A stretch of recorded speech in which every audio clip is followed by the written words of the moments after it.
Community Hotline is made possible with generous support by the Mount Hood Cable Regulatory Commission.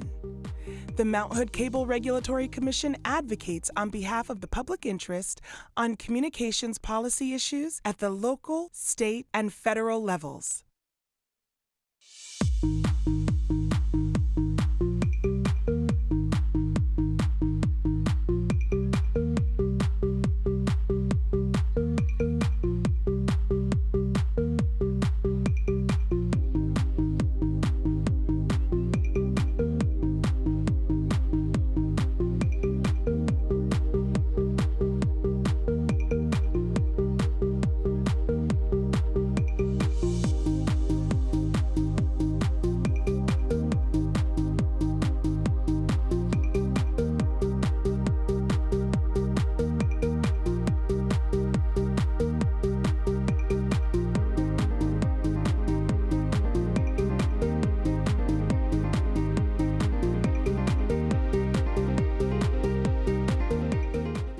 Hi, welcome to Community Hotline. I'm Monica Weitzel. We're here in Gresham at MetroEast Community Media, and thanks for joining us tonight. I'm going to start out tonight's show talking with the Habitat for Humanity Restore. Not the building houses part, but this is a restore, and I'm really excited to find out about it because we're getting a brand new one in Gresham. And here to represent Habitat for Humanity Restore, I have Brianna Weaver. You are going to be the new manager of the Gresham location. Welcome. Thank you. Very happy to have you here. And Mark Haley, you are the Business Relations Director. Thanks for being here. You're welcome. Thanks. Now, we talked at one of the chamber events, I don't know, a year ago maybe, I'm not sure, about about this coming to Gresham, and finally got you on the show. There's a lot of people excited about this. The community's really excited. We've been really impressed and blown away with the support and the advocacy through the chamber, the business community, different neighborhood associations. So there's a lot of great excitement for the store coming out here. We're excited to have Brianna managing the store for us. She's great. Good deal. So we're excited. The city's really excited. I think it's going to be a great success. Well, tell me a little bit about, most people know about Habitat for Humanity because it's a really well-known and well-respected organization, but tell me how this works together. How does one affect the other, and what exactly is the restore all about for people that may not know? Well, Habitat for Humanity is a low-end nonprofit, low-income homeownership provider. The families go through a pretty arduous and humbling application process. We get hundreds of applications a year for homes because there's a huge need. We have 3 affiliates that work collaboratively together here in the area: Portland, Beaverton, and Vancouver. Okay. And through those 3 affiliates, hundreds of people apply, and they service about 60 families a year. About 80% of that is new construction. There's some rehabs and some revitalization products that we also sell. But people have a mortgage. There's a lot of common misconceptions that we build these homes and give them away. Right. These people have a mortgage, and that's the original model of Habitat. Community sees a need, they come together. It's kind of the barn raising feeling. Everyone comes together, vendors, contractors, suppliers, volunteers, staff, build the home. Those people are sold that home, and those payments come back in to build the next home. So it's a system that perpetuates itself.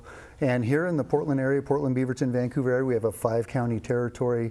About 60 families are serviced each year. That's great. That's great. So they're very well vetted. So the people that come into that program, they know what their expenses are going to be. They know what they're getting, and they probably have some help, maybe planning for that and figuring out their finances to make sure that they can afford that. There's budget classes. I mean, I used to build the homes for Habitat for Humanity. There was literally families that didn't know how banks work, savings accounts work. They keep their money in a shoebox under their bed. There's financial training classes in their native languages if that's needed. So that's wonderful. We are really dependent on those payments coming back into the coffers to build the next home. So we needed them to be financially successful. So we do everything we can to help them succeed.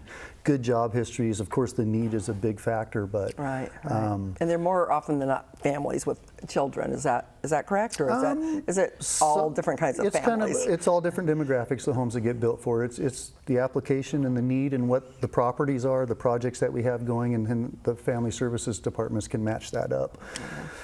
Again, about 60 families are serviced. With the restores, we have the 3 restores and soon to be 4.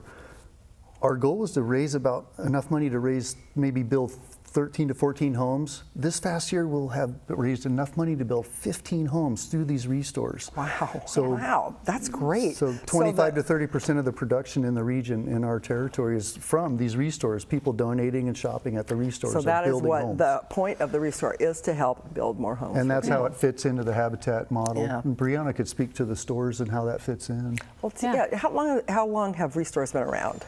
Late 80s. Really Yeah. that long? There's over 900 nationwide. I had no idea. Yeah. I didn't even know about them till I saw you at that chamber meeting. I really didn't. Yeah. I didn't even know about them, and I thought, well, what a great idea. So tell me what the concept is, where the stuff comes from, and how it's set up, and how people come to buy it. How does that work? Sure. So everything in the stores has been donated from the public, whether it's a homeowner or a business, maybe a surplus or slightly damaged items, or homeowners upgrading or remodeling. So everything is donated. Motels and hotels closing. Right. Yeah. Exactly. Restaurants, whatever. Right. Yeah, so we take in donations of building materials, appliances, furniture, home decor.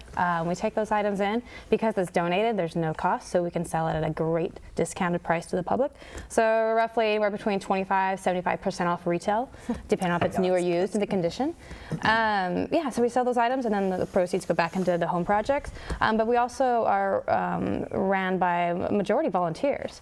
So that actually reduces our cost too, so we can ensure that more goes back into building homes, and it provides a nice community feel. So like your stores, they're not like a big box store.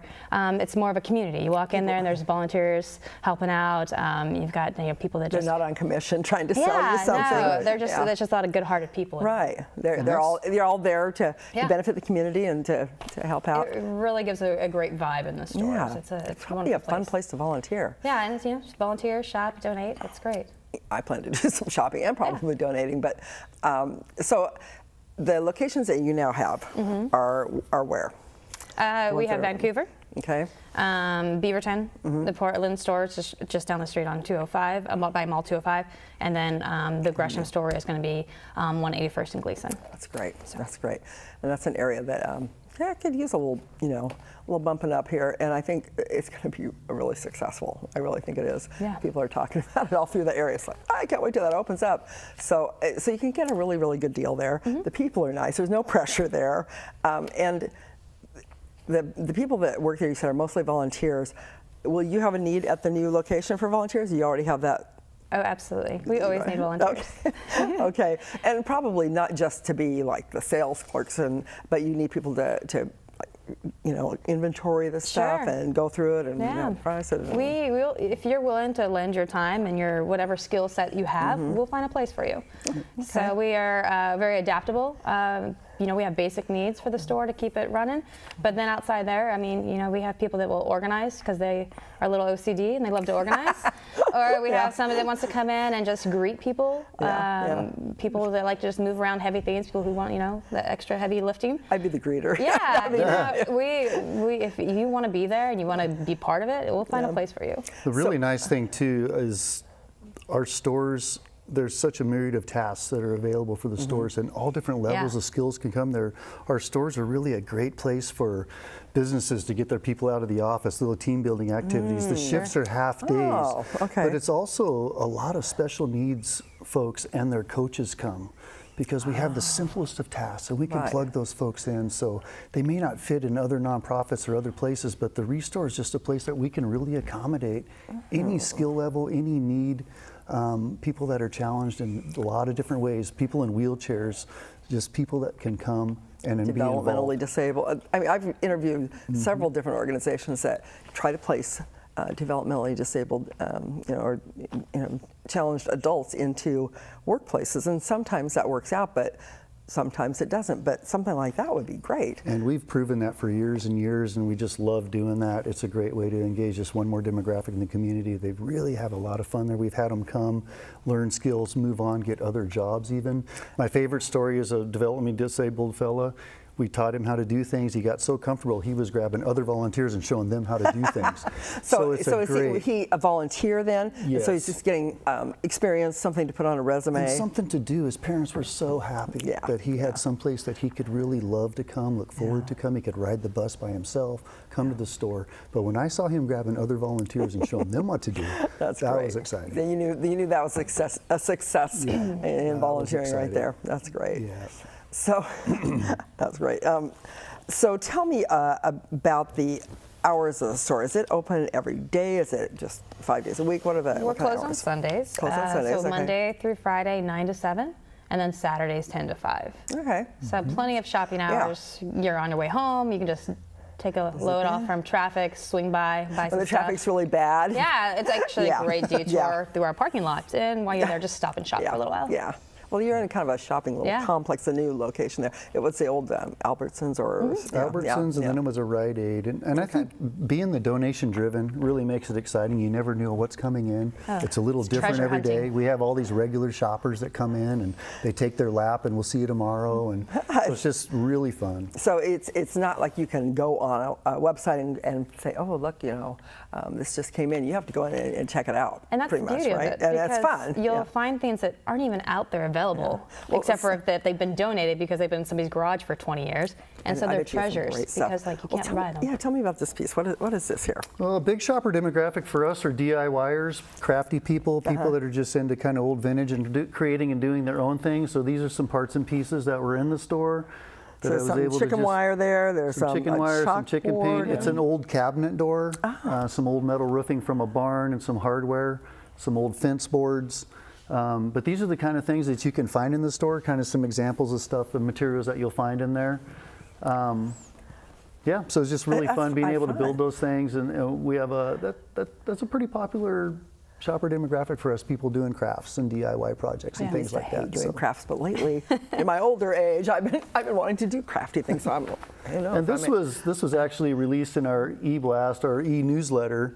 So there's instructions and kind of what it took to build that. But that's a really great way to keep up with volunteer stories, maybe new staff introductions, specials in the store. So signing up for our e-blast on our website is a really good way to do that. And of course, our Facebook page, the managers take pictures of new products that are coming in, exciting, fun things that are happening, maybe a business donation that comes in. Those are getting posted on Facebook. So if you like the restores on Facebook, you're going to keep up to date and current. Good. Yeah, I've checked it out. I've been thinking about getting old cabinets and making into like a little kitchen set for my granddaughter. It's really popular. Yeah, those are great. I've seen some of those like on Pinterest, and I thought that'd be a good place to find those. I bet. Yeah, if you have a Pinterest board, you should shop at the restores. Yes. So what do you have here? This is something Mark made. Yeah, just little knick-knack shelves. That is really cute. Some old fence pickets and just some ideas of things that you can get there. Yeah. But obviously we have a lot of business partners too, and we really need to mention them. They do a great job of donating new product. We're probably about 60-40, 60 used, maybe 30 to 40% new product. So you're going to find really nice things there as far as new product coming into appliances, flooring, tile. Brand new, maybe like overstock Brand and stuff new. like that? Yeah. Wow. Yeah. Wow. So who are some of the partners that you? Emerson Hardwoods, some Lumber. appliance companies, Par Lumber. Yep. Nice. Yeah, that's great. Yeah. Yeah, that really helps, I'm sure. Martha, who is with Habitat for Humanity, did a video that that kind of gives us a whole feel for how the stores are set up, and they're huge. I mean, the ones, I don't know how big. That's probably going to be pretty big. The one on 181st, right? Yeah, it's like 25,000 square feet. It'll be our biggest one, 27,000. That's huge. The stores average about 20 to 25. Wow, that's a lot. And we can of talk stuff. about it till we're blue in the face, but you can never really get a really good feel for it till you come and see it. So this will help. This will give people a good idea. So I think we should roll that video now so people can get a good idea of what it looks like there. You can see furniture, appliances, light fixtures. That's kind of what Brianna was leading to. If you're doing some renovations in your home, simple change out of a light fixture or some switches or some molding or base or a door, don't throw that away. Bring it to the restore, donate that. We're able to re-enter it back into the community, divert it from the waste stream. So I think that's great. Every donation's a tax write-off. So a really good myriad of things that are in the restore. Of course, she spoke about volunteers too. Our homeowners, the homeowners that we're partnering with, they have sweat equity hours, what we call.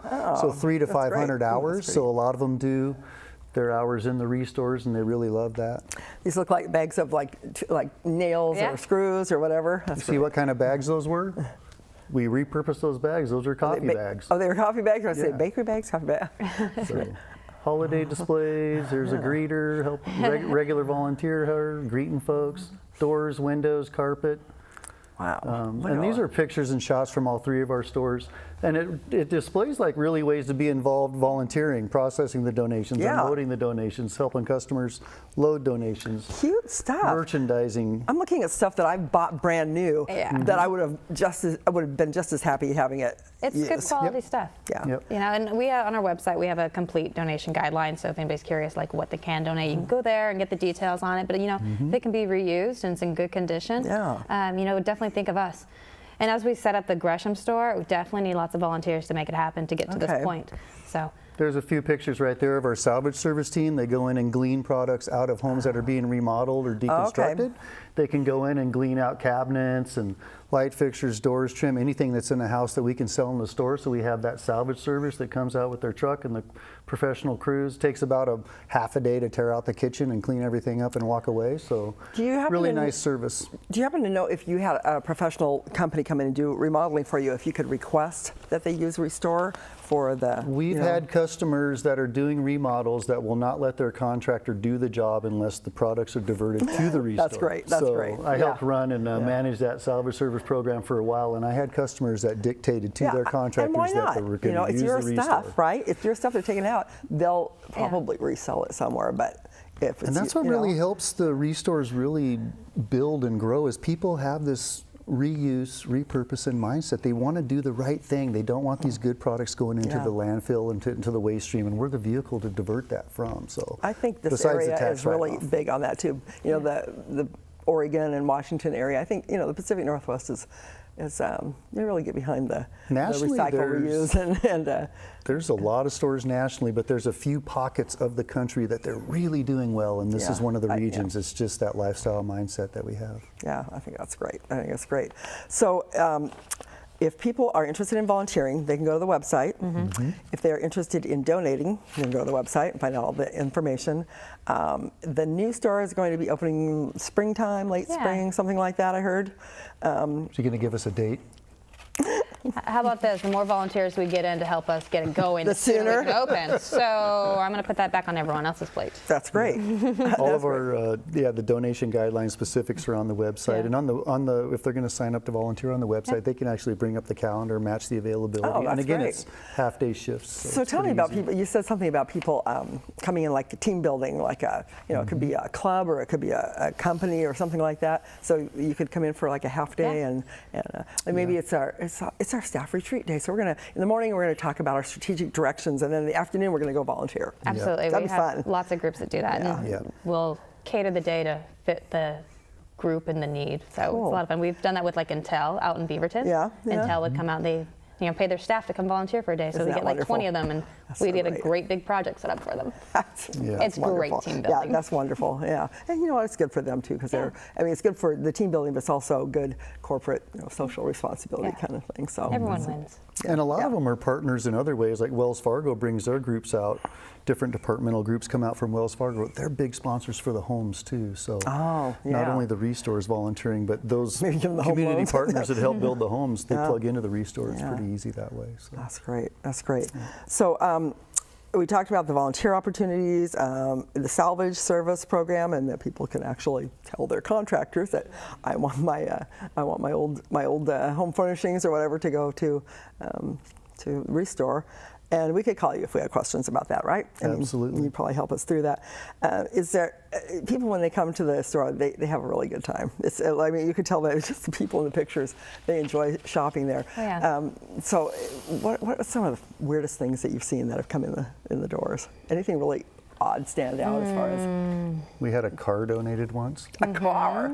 And we raffled it off in Vancouver one year. Wow. We've had like old stuff that you're like, it's over 100 years old, and you really can't figure out what it is. So it becomes like this mystery item, and or how to figure out what it's worth to sell. Sometimes it's just fun to see somebody's cleaning out the garage and what treasures are hidden that are like decades old. Yeah, it'd be fun also to see what people make out of the stuff. You know, Yeah. So if people like send you the picture of, this is what I got, Yep. and this is what I made it into. And we have some of that on our Facebook pages. We have volunteers and staff in the stores that do those projects too. So that's cool. stuff's kind of posted and displayed. The do-it-yourself DIY corners are in the Sounds stores like fun. too. That sounds But like I think you're speaking to something really important is the people that are involved with Habitat. I worked for another low-income provider, and I just kind of waited for an opportunity to get to Habitat. And it was the integrity of the organization, it was the quality of the people. I mean, these people that are working for Habitat for Humanity and these restores, they're not in it for the money, they're in it to do the right thing. And the human impact that we have, I mean, 60 families with secure, quality, safe homes this year. And us being a big part of that, 25–30% of the production of that blows us away. But the human impact that these stores have, the simple donation of a light fixture or a doorknob, when that's all brought together by all of us through this community effort, the lives that are impacted and the changes in these lives that happen. After building the homes for several years and working with all these families, I'm like, I couldn't believe the impact of the simplest acts that these volunteers had. They give up a vacation day, they come out. You know, the company comes out with their group. Random individuals just decide to do it. People volunteer regularly several days a week for years. There's a real passion. Cumulatively together, Real these are amazing quality people that want to give back, and Habitat's the vehicle for that. And the lives that are impacted, it's just amazing stories. Very well said, very well said. We're out of time. I really appreciate you both being on here. Habitat for Humanity has a very great reputation, and obviously the Restore does too, and thank you both for being on here. Thank you for having us. You bet. Thank So you. if you want to be part of this wonderful move to help people change lives, and you can do something as simple as donating light fixtures, and you can make a difference in somebody's life. But there's a lot of other ways to do it too. So check out their website and check out the new store. When it opens in late spring, you'll be able to see Brianna there, and That's right. maybe you'll see Mark there, and you'll see me there too, shopping. Don't go away. We'll be right back with more of Community Hotline.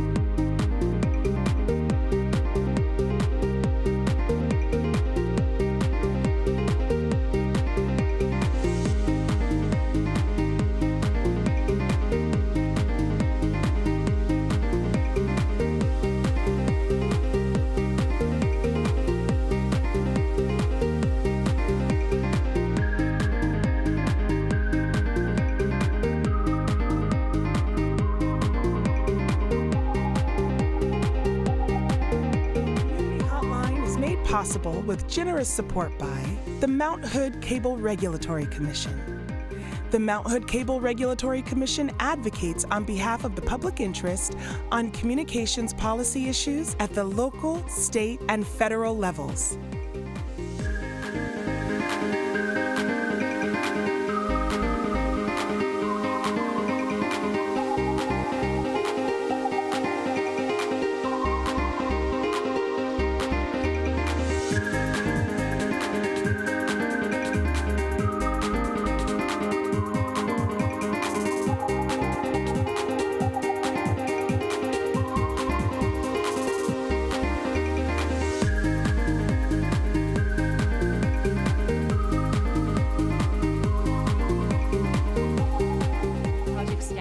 Check out the Restore. You'll be surprised at what you find, and even more surprised at the Restore's super low prices. Shop our new and used building materials, furniture, appliances, and home goods. Rework, reimagine, and reuse. Everything from cabinets and paint to sofas and stoves. All sales support Habitat for Humanity home building projects while keeping tons of reusables out of landfills. The Restore Home Improvement Outlet. Discover something new and used every day. Find the one nearest you at pdxrestore.org. Coming here to shoot my documentary was more than I ever would have dreamed of doing. This is a community media station. It was phenomenal. Ready, camera one. What is it about this place that makes so many different people come together? Ready, camera two. Very professional, experienced people. You can use these industry standard pieces of equipment. Ready, camera three. Take 3. You